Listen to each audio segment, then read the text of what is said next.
I'm Corbett Wall with DV Auction, here with a 3-minute cattle market update for Friday, March the 24th, where a midweek rally finally put a shot in the arm on this board and then took it up on Wednesday, attempting to try to close the gap between it and cash on the live cattle futures.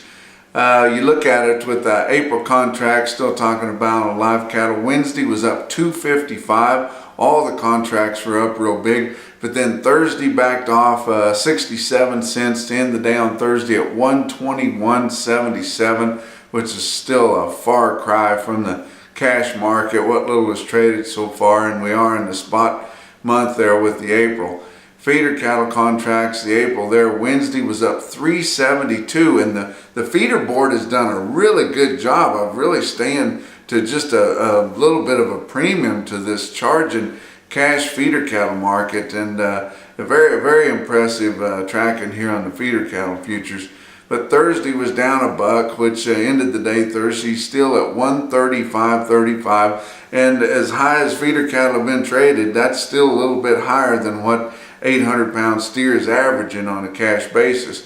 But the fat cattle market, these packers decided they want to use a little different strategy here. The last 2-3 weeks or so, they've been coming right in there and showing how bad they need cattle right after that Wednesday online slaughter cattle auction there with the Fed Cattle Exchange, and that has not been serving them well of trying to keep this market under wraps, and it's about to really get away from them. So they did have the Fed Cattle Exchange, another fairly light run, less than 4,000 head, sold about 2,200 of them. Some of these guys had big ideas and didn't take the prices there, but they were again higher with most of the sales in the northern plains now, and some of these packers have decided to go ahead and start buying northern plains cattle on there on a live basis. They didn't do that on the get-go on the start there, but here, as numbers are extremely tight, market ready numbers in the northern plains, they have started coming in there and buying those cattle off the Fed Cattle Exchange and buying more cattle direct on a live basis than what they really like to do. They'd rather buy those cattle dressed and delivered, but buying them live FOB. So your weighted average on the Fed Cattle Exchange this past week on Wednesday was 133.35 with help from some of those top northern plains sales. But the few pens that sold in the southern plains were from 128 to 133, which is would still be higher compared to last week's trade.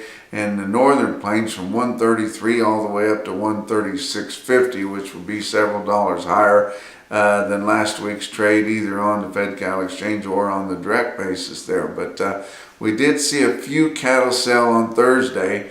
We still haven't sold very many cattle for the week, less than 12,000 head, but a few Thursday in Nebraska where they really need to get some cattle bought. The packers do up there, and there's such tight supplies of market-ready cattle, and probably the cattle that are on the show list don't have as many days or quite as finished as what they would like them, but these guys are digging in, staying really current, and going out and pulling forward. But a few live sales at 134.50, that would be $2.50 higher, or $2 to $2.50 higher than last week's extreme top. So really looking good. And a few dress sales at $2.15, which is sure $5 or $6 higher, but it's going to be higher again. I don't think there's no way they can kill the board or anything else. I'm not even sure anybody would care if they killed the board again. It's just going to be that much bigger of a basis, and it's almost ridiculous points right now. This board could probably stay with, on the live cattle futures, it could probably stay with cash if it could ever get up to it. But it can't ever get up to it, and there's just not enough people on the long end to get it there.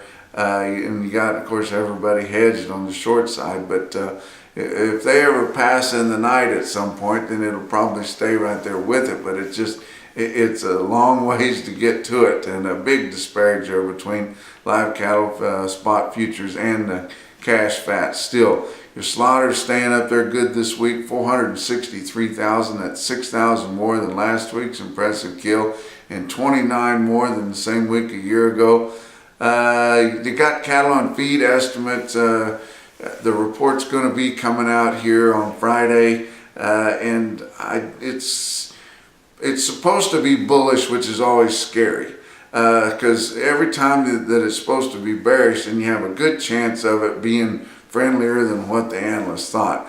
But the bad thing is when they think it's going to be bullish like they do this time, and I think the board's got a lot of that already packed into it, and it's been really strong here in the last week or two. So they're probably thinking that, which leaves us kind of set up for a fall. So we'll see what happens, but the average and the analyst guess have March 1st inventories at 100%, or the same, virtually the same as a year ago. Placements at 99%. That's the first time we've seen placements that low or under 100 for a while. And if you just think about what happened, through February there, we started to see our numbers back off a little bit there. And so that's probably right, but we're not sure if it's going to be as friendly as what they've got it pegged to be. Marketings, they've got all the way up at 103.5%, which is probably true because they've been really selling right through the normally depressed time of the year. So that's probably going to be good, but it'll be interesting to see what the cattle on feed report is. Look at the feeder prices. El Reno, Oklahoma, Tuesday and Wednesday at 10,100 head. Feeder cattle $3 to $6 higher with help from that hard charging board, up over almost $4 there on the close. Calves were steady to $4 higher on Tuesday. Your best market really was shown on your heavy feeders. The heaviest of the cattle going right into the feedlot, as we've got this fat market up there. So far now, they're thinking that they can get those cattle to a green finish date and maybe get them moved before we lose this fat market it's gone way higher than anybody would thought. My phone was blowing up there at the Houston Livestock Show and Rodeo. The reason I didn't talk to you on the last visit, but it was blowing up on Wednesday from my old buddies at St. Joe, Missouri there. They just had a barn burner in St. Joe at 3,700, which is a good run for them. It's a good run for anybody, but a good run for an old market like that. And they sure know how to get some prices up there at times. $4 to $9 higher was the call on the trend from the previous week, including 48 steers. They called fancy, but they're still steers. It's not like we're going to keep them for a replacement or anything. But 48 steers weighed 806 at 144.75, which is about $15 higher than what we were tracking here the last several weeks of selling a pot load of 8-weight steers at 130. Now we just blew completely by that, but all the sales there in St. Joe are really strong. But take a look and check out, get ready for Monday. My friends there at the Virginia Cattlemen's Association having another tele-auction Monday evening. Check it out on DV Auction. You can get on there and buy some cattle.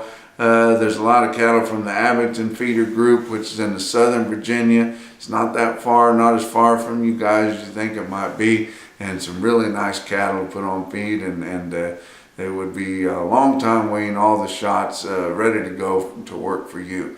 That's 3 minutes, and we'll talk to you next week.